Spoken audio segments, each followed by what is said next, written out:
As trivial as facts and figures may be to the typical Bentley owner, one number of particular consequence is 5,509, the pounds this test car carried onto our scales, 55.1% of the total resting on the front wheels. On one hand, that makes its 4.3 seconds 0 to 60 mph and 10.5 seconds 0 to 100 mph times that much more impressive. Same with the 167-foot stop from 70 mph but at the skid pad, the low-profile 275/35 ZR21 Pirelli P0s that wrapped the V8's optional 21-inch 6-spoke wheels were overwhelmed after just 0.83 grams of lateral acceleration. And despite the standard all-wheel drive system sending 60% of the available torque to the rear wheels, understeer persisted at the limit. Effortless high-speed travel has always been a mark of a Bentley, and the V8s fulfills this mission brilliantly. The car feels marvelously quick off the line.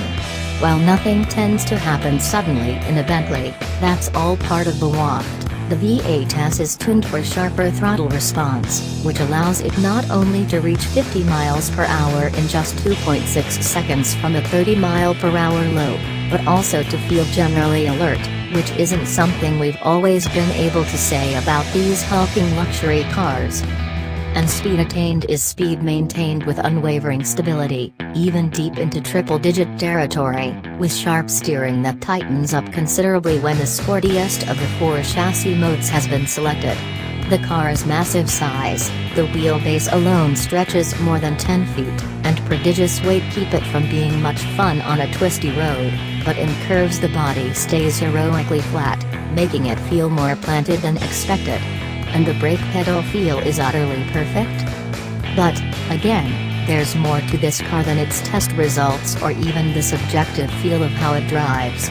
As we stated in the write-up of the previous generation Flying Spur Speed, every drive in the Bentley is an escape from reality, an occasion.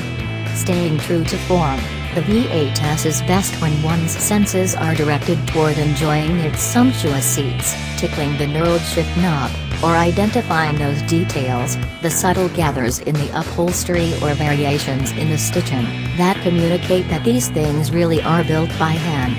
The interior design may have grown familiar, and you won't find many of the new whiz-bang features that are all the rage just one car class below, but the Flying Spur remains beyond reproach in terms of material honesty.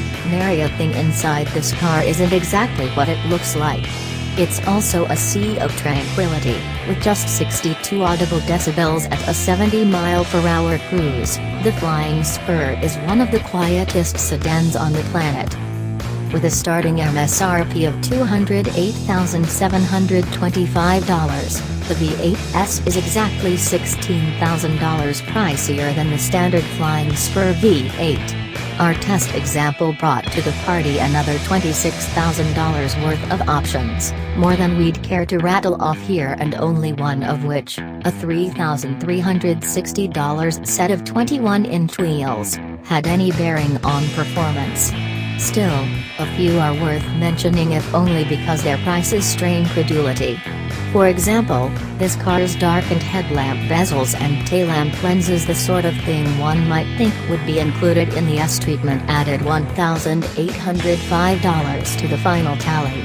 Bentley doesn't charge any extra for this example's polarizing camel paint, which reads as bronze from a few paces away but upon close inspection sparkles with every color in the rainbow.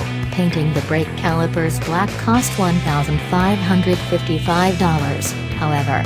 And we'd love to know if there's any material cost-related reason for Bentley to charge $2,190 to use a contrasting color of thread to stitch the seat upholstery and the steering wheel leather. But there we are thinking like normal people again.